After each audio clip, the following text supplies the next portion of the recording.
And ఆంధ్రప్రదేశ్లో దేవాదాయ శాఖ మంత్రులు ఉన్నారా అసలు? ఎక్కడున్నారు? ఏం చేస్తున్నారు? తిరుపతిలో సంఘటన జరిగింది, ఆ తర్వాత ఇంకో గుడి దగ్గర సంఘటన జరిగింది, ఇప్పుడేమో సింహాచలం అప్పన్న స్వామి దగ్గర చంద్రమోత్సవం దగ్గర సంఘటన జరిగింది, 7 చనిపోయారంట బాడుకూలి. అసలు ఏం జరుగుతుంది? అంటే ఎంత నిర్వహణ లోపం, ఎంత దారుణమైన పరిపాలన జరుగుతుందో మనకి కళ్ళ ముందు కనిపిస్తుంది. నేను జనసేన కార్యకర్తనే, మేము కూటమిలో భాగంగా ఉన్నాం.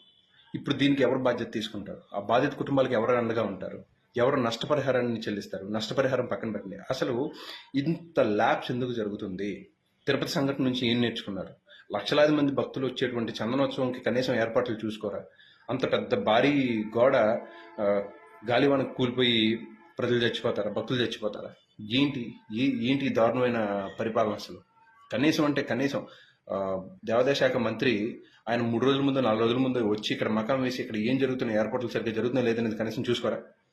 సరే, ఇది చంద్రబాబు నాయుడు గారి అడ్మినిస్ట్రేషన్ ఫెయిల్యూర్ కాదంటారా? ఎండోమెంట్ డిపార్ట్మెంట్కి సంబంధించినటువంటి మినిస్టర్ ఫెయిల్యూర్ కాదంటారా? ఇంకెంతకాలం మనం దాక్కుని ఉంటారు? తిరుపతి సంఘటనని అలాగే బైపాస్ చేశారు. మరి ఈ రోజున ఎవరికి సమాధానం చెప్తారు? ప్రతిపక్షాలు ఈ రోజున దుమ్మెత్తిపోస్తాయి. దానికి మీరు సిద్ధంగా ఉన్నారా? దానికి మీరు బ్లేమ్ని మీరు తీసుకోవడానికి రెడీగా ఉన్నారా? మీరు తప్పులు చేసినా కానీ పవన్ కళ్యాణ్ గారికి క్షమాపణలు చెప్తూ కూర్చున్నారు. పవన్ కళ్యాణ్ గారికి ఏం అవసరం? ఆయన డిపార్ట్మెంట్ కాకపోయినా కానీ ఆయన ప్రజలకు క్షమాపణ చెప్తున్నారు, మమ్మల్ని క్షమించమని చెప్పి కోరుతున్నారు. మన తిరుపతి ఇష్యూలో అలాగే జరిగింది. ఇంకెప్పుడు బాధ్యతగా వ్యవహరిస్తారు? ఇది నిన్న మన మొదలైనటువంటి వ్యవహారం చందనోత్సవం అనేది. కనీసం అంటే కనీస జ్ఞానం ఉండొద్దా? ఇక్కడ ఈఓలకు కానీ లేకపోతే ఇక్కడ సదరు అధికారులకు కానీ సూపర్విజన్ ఎక్కడ ఉంది అసలు?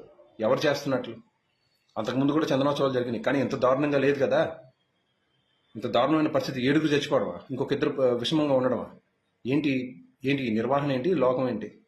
దేవుడి దగ్గరికి వెళ్ళాలంటే భయం వేస్తుంది, డైరెక్ట్గా దేవుడి దగ్గరికి వెళ్ళిపోతామేమో అని.